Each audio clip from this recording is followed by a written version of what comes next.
Assalamualaikum warahmatullahi wabarakatuh. Perkenalkan, nama saya Nadia Laira Aziza dari kelas TI 3C, Politeknik Negeri Malang, jurusan Teknologi Informasi, Prodi D4, Teknik Informatika. Di sini saya akan menjelaskan tentang cara deploy web aplikasi open source menggunakan layanan Cloud Oracle. Nah, tahapan yang akan saya lakukan di sini untuk yang pertama harus membuat instance VM, virtual mesin. Kemudian yang kedua mengaktifkan port 80 melalui VPN. Kemudian yang ketiga membuat database MySQL. Kemudian yang keempat konfigurasi VPN yaitu port 3306, 33060. Kemudian SSH ke VM. Lalu install web server. Di sini saya menggunakan Apache. Setelah itu install PHP versi 7.4, setelah itu melakukan proses deployment, setelah itu koneksikan database dan server, setelah itu mencoba akses website melalui browser. Baik, langsung saja ke proses praktikumnya.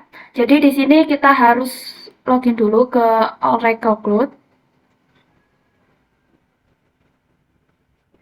Nah, di sini saya tadi sudah login, jadi di sini langsung masuk ke akun saya dengan menggunakan email dari Polynema yaitu 194.17.261@studentpolinema.ac.id. Nah, yang pertama kan tadi di sini membuat instance VM. Nah, jadi cara untuk membuat instance VM di sini bisa mengklik compute terus memilih instance. Kita tunggu. Nah, di sini saya sudah pernah membuat VM sebelumnya. Jadi di sini saya akan menjelaskan cara membuat instance VM. Jadi caranya yaitu di sini kita harus memasukkan kompartemennya terlebih dahulu. Di sini kompartemen saya berupa name dari Polynema dengan diawali dengan huruf X. Setelah itu klik create instance. Setelah itu kita bisa memasukkan name dari instance yang kita buat di sini. Di sini juga tersedia name secara default. Setelah itu untuk placementnya ini kita biarkan saja, ini kita pakai yang defaultnya. Kemudian untuk image and shape kita bisa menggunakan Ubuntu. Nah, caranya itu kita bisa klik edit tadi, terus kita bisa memilih OS yang akan kita gunakan. Misal menggunakan Ubuntu Canonical. Nah, ini kita bisa klik ini terus select image gitu. Nah, terus di sini untuk shape ini juga saya memakai default saja. Kemudian untuk networking akan dijelaskan di tahap selanjutnya. Kemudian jangan lupa untuk mendownload private key-nya untuk keperluan SSH pada VM. Gitu. Nah, setelah itu kita bisa langsung mengklik create untuk membuat VM-nya gitu. Nah, di sini saya sudah membuat VM-nya, jadi di sini statusnya running apabila VM telah aktif. Nah, di sini juga terdapat IP address public yang kita gunakan untuk SSH. Nah, di sini username-nya adalah Ubuntu. Setelah itu, setelah membuat instance VM, yaitu aktifkan port 80 melalui VPN. Nah, caranya di sini kita klik networking, kemudian virtual cloud network.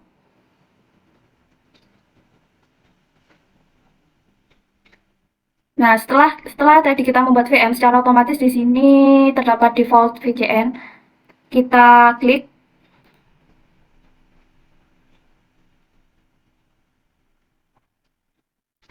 Nah, pada bagian security list kita klik.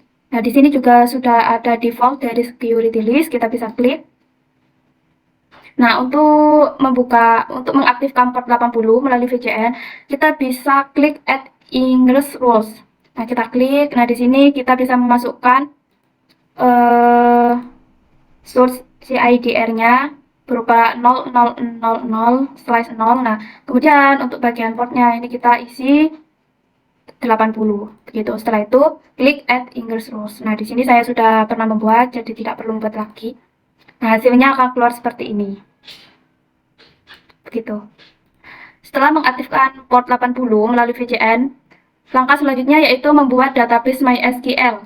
Caranya, kita bisa mengklik database, kemudian kita klik pada bagian MySQL. Kemudian klik Create MySQL DB System. Di sini kompartemennya menggunakan root yang telah ada. Setelah itu untuk nama DB sistemnya di sini akan saya ganti menjadi MySQL quiz strip quiz 1 Nadia. Untuk deskripsinya tidak perlu, terus di sini kita pakai yang standalone. Kemudian kita membuat create administrator kredensial. Nah, di sini kita membuat administratornya. Untuk username saya akan memakai nama Nadia. Kemudian passwordnya Nadia. Agar tidak lupa, saya akan mengkopinya. Akan saya simpan dalam notepad. Oh, tidak bisa. Bentar.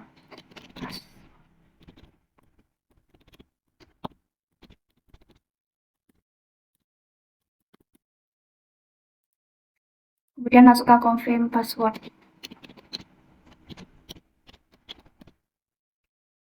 Nah, kemudian untuk konfigur networkingnya kita pakai yang default saja. Kemudian untuk konfigur placementnya, untuk domainnya ini juga pakai yang default. Kemudian konfigurasi hardware-nya, karena ini hanya untuk keperluan praktikum, jadi mungkin pakai yang standar saja sudah cukup. Kemudian untuk konfigur backup plan di sini perlu mengaktifkan enable automatic backup, terus yang di sini tidak perlu diaktifkan. Kemudian klik create.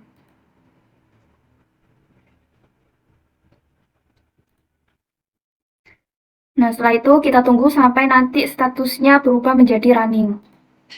Setelah membuat database MySQL, kita harus mengkonfigurasi VCN port 3306,33060. Nah, jadi kita balik lagi ke halaman networking, kemudian pilih VCN. Kemudian kita klik.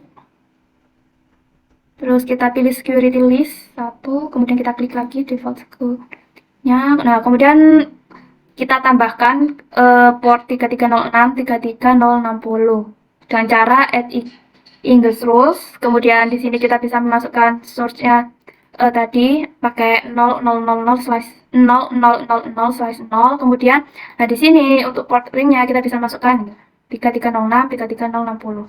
Kemudian klik add English rules. Nah, di sini saya juga udah pernah membuatnya. Jadi otomatis nanti setelah berhasil dibuat seperti ini. Nah, setelah mengkonfigurasikan VCN port 3306, 33060, sekarang kita akan SSH ke VM. Dikarenakan saya menggunakan Windows, maka saya akan menggunakan PuTTY sebagai SSH kliennya. Kita klik, kita buka aplikasi PuTTY-nya. Nah, untuk menghubungkannya, kita bisa memasukkan IP address. Di sini kita pakai IP public dari instance yang pernah kita buat. Bentar, kita buka di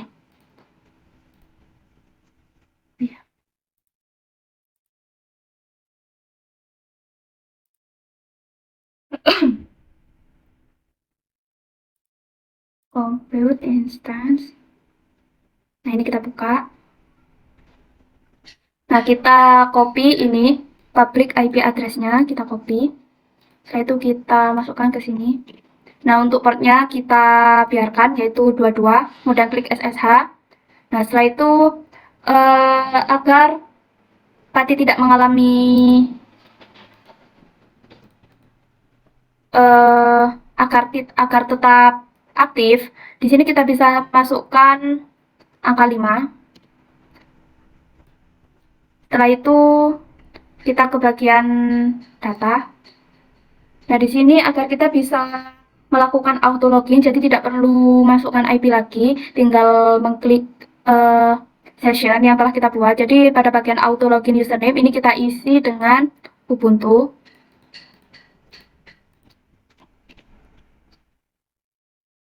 Nah, setelah itu kita ke bagian SSH out. Nah, di sini kita harus memasukkan private key yang telah kita download tadi sebelumnya. Namun di sini private key-nya harus berbentuk file .ppk. Nah, untuk mengubah file .key menjadi ppk, di sini kita menggunakan Patigen. Nah, di sini kita klik. Nah, caranya kita harus mengconvert file .key menjadi .ppk dengan cara kita klik conversion. Di sini klik import key. Nah, kita pilih key yang telah kita download tadi. Saya pakai ini. Open. Nah, setelah itu kita klik save private key.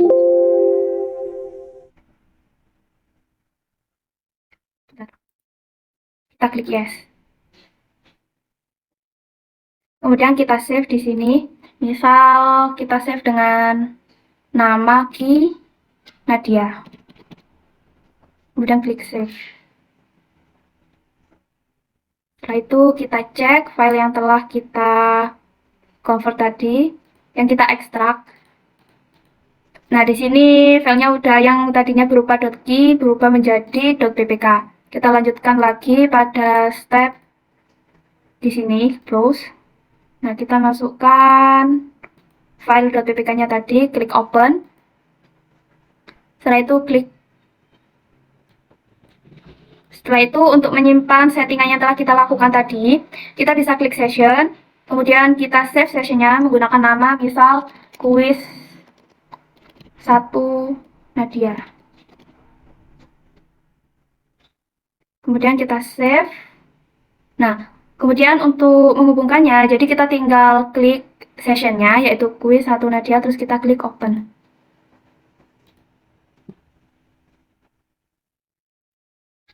Setelah itu, setelah SSH ke VM, langkah selanjutnya yaitu install web server, yaitu menginstal Apache.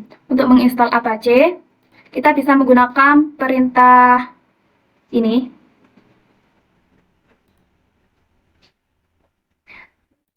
Jadi yang pertama itu kita jalankan perintah sudo apt update. Kita copy, kita klik, kita enter.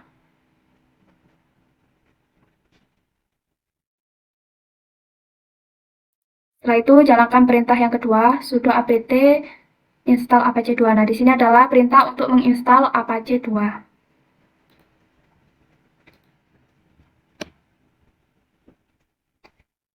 Nah, setelah menginstal, kemudian jalankan service Apache-nya dengan menjalankan perintah sudo systemctl restart Apache 2.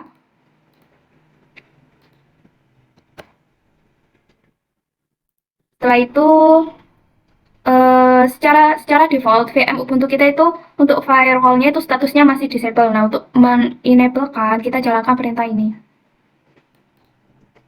Copy. Setelah itu jalankan juga perintah yang kedua ini.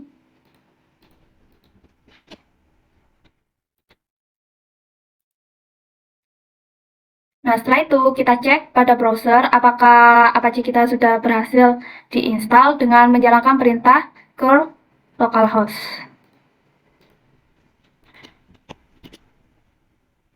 Coba kita jalankan. Bentar. Di sini kita bisa langsung masukkan IP public kita. Ini coba kita copy, kemudian kita kopikan, kita pastekan di sini. Kita enter. Nah, kalau sudah begini, berarti Apache kita telah berhasil diinstal. Setelah itu, kita lakukan install PHP versi 7.4. Untuk menginstal PHP versi 7.4, di sini saya menggunakan referensi ini.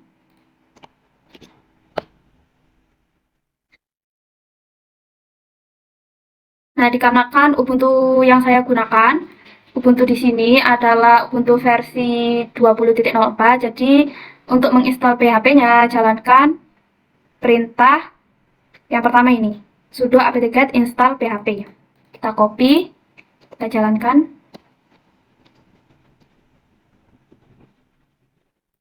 Setelah itu jangan lupa untuk menginstal ekstensi PHP yang dibutuhkan. Jadi di sini kita langsung copy saja ini semua.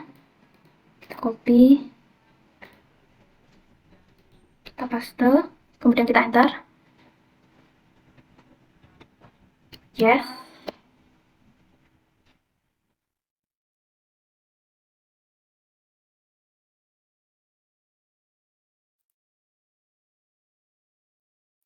Setelah berhasil melakukan install PHP versi 7.4, selanjutnya kita akan lanjut ke proses deployment.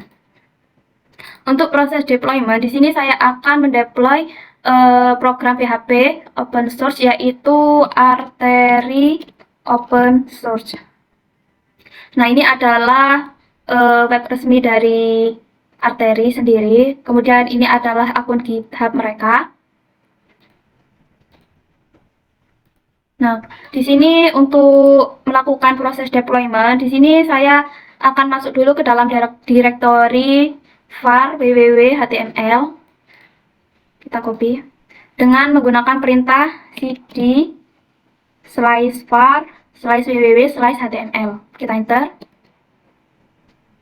Nah, setelah masuk ke dalam direktori HTML, selanjutnya kita download source dari Artery ini. Nah, sebelumnya Artery ini adalah aplikasi arsip elektronik terintegrasi. Nah, di sini mereka merupakan sebuah web open source. Jadi di sini apabila kita ingin melakukan update dari aplikasi, kita bisa melakukan pull request di sini. Nah, untuk melakukan download aplikasinya, kita bisa klik di sini. Di sini saya akan mendownloadnya dalam bentuk tar.gz. Nah, di sini kita bisa copy linknya, copy link address. Nah, kemudian kita download di sini dengan menggunakan perintah sudo wget. Kemudian kita masukkan link yang telah kita copy tadi. Nah, setelah itu enter. Nah, setelah berhasil di-download, coba kita cek apakah file download telah masuk dengan menggunakan perintah ls. Nah, di sini file dari source Artery telah berhasil kita download. Di sini nama filenya 1.2.tar.gz. Nah, untuk mengekstrak file source-nya, kita bisa menggunakan perintah sudo tar zxvf, kemudian disertai dengan nama filenya. Kita copy. Nah, kemudian disertai dengan nama filenya. Kemudian enter. Setelah diekstrak, kita hapus dulu file downloadnya yang tadi. Nah, ini kita hapus dulu dengan menggunakan perintah sudo rm-rf, kemudian disertai dengan nama filenya. Ini kita copy. Nah, setelah itu enter. Kemudian kita cek dengan menggunakan perintah ls. Nah, di sini untuk file tar.gz-nya sudah terhapus. Kemudian agar folder Artery ini lebih mudah kita akses, mungkin saya akan merename-nya menjadi Artery saja. Jadi untuk merename filenya, kita menggunakan perintah mv disertai dengan folder yang akan kita rename, kemudian dilanjutkan dengan nama folder yang baru. Kita klik mv, kemudian Artery ini, kemudian kita rename menjadi Artery. Kita klik. Oh, mohon maaf, di sini kurang perintah sudo mv Artery. Nah, kemudian enter lagi. Kemudian kita cek menggunakan perintah ls. Di sini folder Artery telah berhasil di-rename. Selanjutnya, mengkoneksikan MySQL. Yang pertama, kita masuk dulu ke direktori file SQL dari Artery ini. Untuk file .sql-nya itu terletak dalam direktori Artery SQL. Berarti kita masuk dulu ke dalam direktori tersebut dengan perintah cd Artery SQL. Kemudian kita enter. Oh, berarti nggak perlu garis. Kita coba lagi cd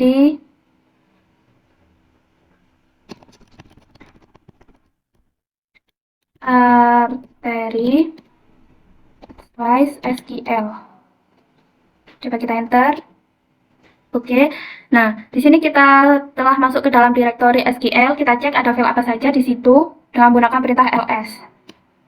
Nah, di sini adalah file dari database-nya. Kita nanti bisa mengimportkan pada database kita. Jadi, yang pertama kita harus mengkoneksikan database dulu dengan perintah mysql strip u, terus di sini masukkan administratornya, kemudian strip base, strip h, kemudian disertai dengan IP privat mysql-nya. Jadi kita balik lagi ke halaman ini, Cloud Oracle.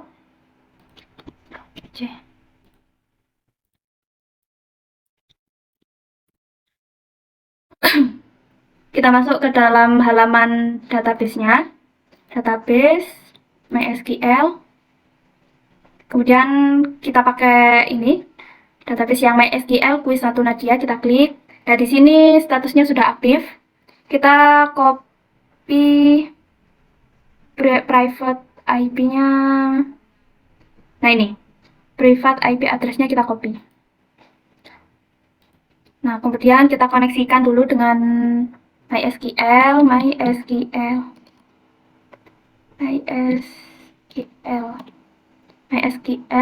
u. Nah, di sini kan tadi sudah membuat username dengan nama Nadia. Kita klik saja Nadia, ketik Nadia kemudian kopikan private IP-nya tadi. Terus kemudian kita enter.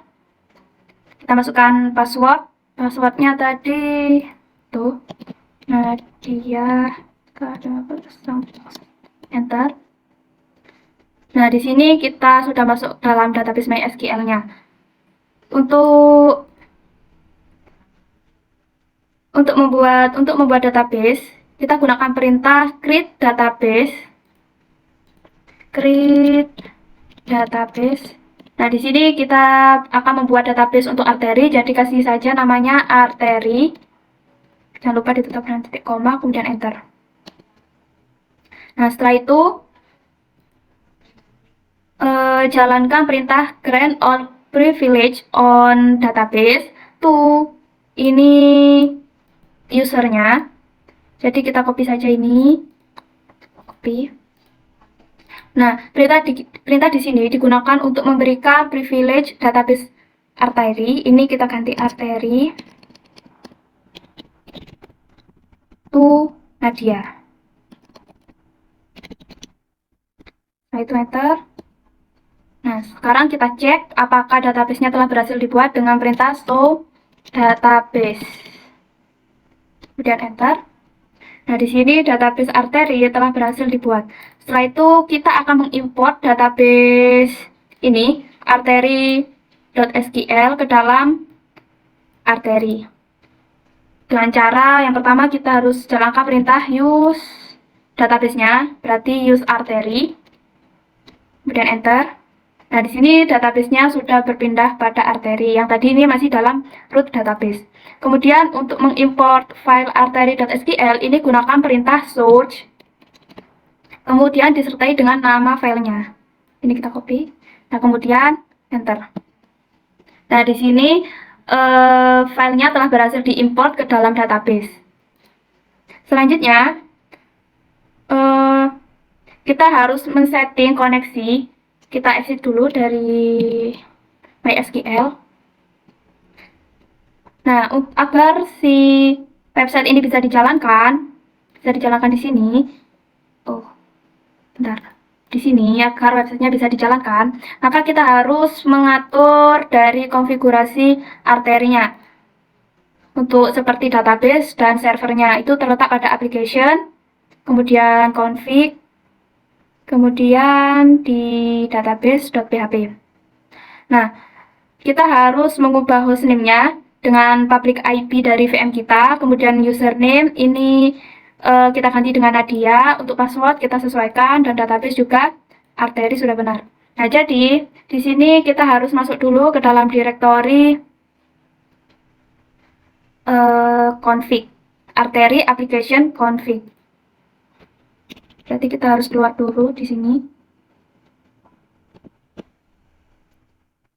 Kemudian masuk ke dalam direktori application config. Application config. Setelah itu enter. Kita cek adakah file database.php dengan perintah ls.